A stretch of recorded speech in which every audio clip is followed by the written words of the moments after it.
বিশ্বের সবচেয়ে ধনী ব্যক্তি ইলন মাস্ক। সম্প্রতি তিনি দাবি করেছেন জীবনদশায় তিনি ৫০০ বিলিয়ন প্রায় ৫০,০০০ কোটি ডলারেরও বেশি কর প্রদান করবেন। সামাজিক যোগাযোগ মাধ্যম এক্সের এক পোস্টে তিনি এমন দাবি করেন।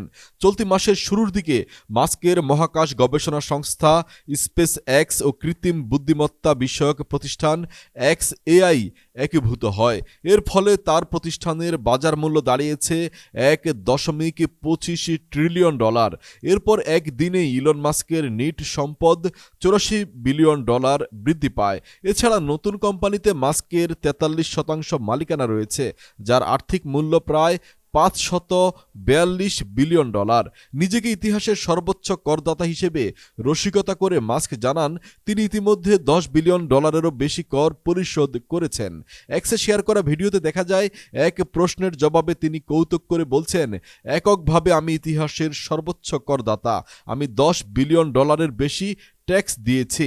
আমি ভেবেছিলাম এর জন্যই আইআরএস, যুক্তরাষ্ট্রের অভ্যন্তরীণ রাজস্ব বিভাগ হয়তো আমাকে ছোটখাটো একটা ট্রফি বা ওই জাতীয় কিছু পাঠাবে।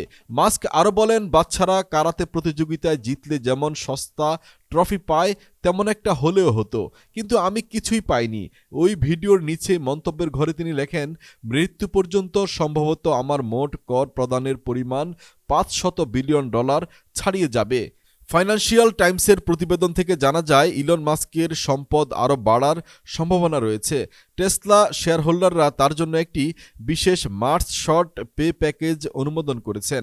আগামী ১০ বছরে টেসলা যদি তার প্রবৃত্তির লক্ষ্যমাত্রা অর্জন করতে পারে, তবে মাস্ক অতিরিক্ত ১ ট্রিলিয়ন ডলার সমমূল্যের শেয়ার পেতে পারেন।